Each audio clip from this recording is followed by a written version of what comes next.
16 বছর ছেলেদের হাতে যে সমস্ত অস্ত্র তুলে দিছে, ওই তার কাছে 2 টাকা চাওয়ার আগে ওই অস্ত্র দেখলে আমার টাকার কথা বললে দেয় যা। আমাদের গরিব মানুষের অনেক সম্পদ, এরা কোটি কোটি টাকার সম্পদ নিয়ে আজকে আমাদের পথে বসাই রাখছে। চেয়ারম্যান ছিলেন লতিফ ব্যাপারী, তাকেও সে গুম করেছেন, আজও পর্যন্ত তার লাশ পাওয়া যায় নাই। নির্বাচন আসলে সে বলছে আমি অটোতে আর চেকপোস্ট বসাবো না। নির্বাচন চলে গেলে সে অটোর চেকপোস্ট বসায় অটোর চাক্কা ফুটা করছে, জনগণকে কষ্ট দিচ্ছে। সাধারণ ঘরে আজ থেকে 30 বছর আগে আমি রিক্সা চালাইতাম, তখন সে মেলগেটের দিকে পৌরসভায় আসতো, 2 টাকা ছিল রিক্সা ভাড়া। সেই টাকা দেওয়ার মতো তার তফিক ছিল না, রিক্সা থেকে নামবে বলতে পরে নিস। এরকম করে আমি অন্তত 10 দিন ধরে রিক্সা টানছি, আমার একদিনও রিক্সা ভাড়া সে দিতে নাই।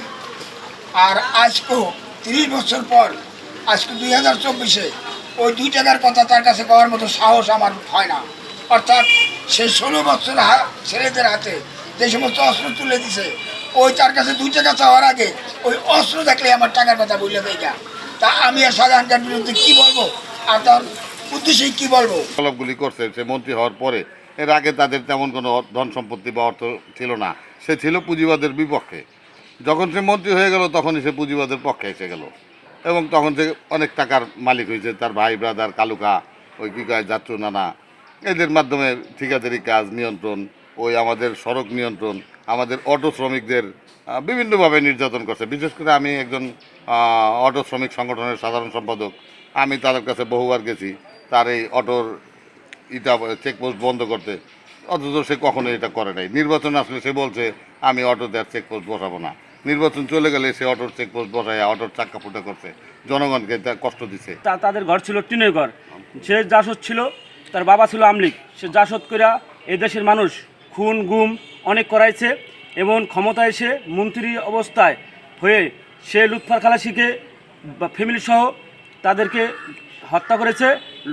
মাদারীপুরের রাজতিনওয়ানের প্রিয় জনতা একজন চেয়ারম্যান ছিলেন লতিফ ব্যাপারী, তাকেও সে গুম করেছেন, আজও পর্যন্ত তার লাশ পাওয়া যায় নাই।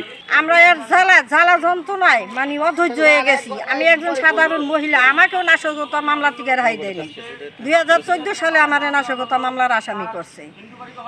এর ছত্রছায়া থেকে ছোট্ট বিয়া মুন বিয়েরা এই মনে করেন আমাদের গরিব মানুষের অনেক সম্পদ, এরা কোটি কোটি টাকার সম্পদ নিয়ে আজকে আমাদের পথে বসাই রাখছে। 50 বছরের ওয়ারেন্টি আর বাহারি ডিজাইনের মুস্তফা ইউপিভিসি ডোর, কাটিয়ে দিন নিশ্চিন্তে 50 বছর। Mustafa UPVC door, excellence with durability. Shahjahan Khan শ্রমিক দিয়া আমাদের অটো ভাইদের অনেক ডিস্টার্ব করেছে। সে শ্রমিক দিয়া অটোদের মাঝে অসুস্থ লোকজনকে অনেক ডিস্টার্ব করছে, কোনো অটো চলতে দেয় নাই, তাদের তো দুর্নীতি করছে, টাকা পয়সা নিছে, অটোওয়ালাগত জোর করে অটোওয়ালাদের মারছে। এই শাহজাহান খান দুর্নীতির তার ফাঁসি চাই, তার ফাঁসি দিতে হবে।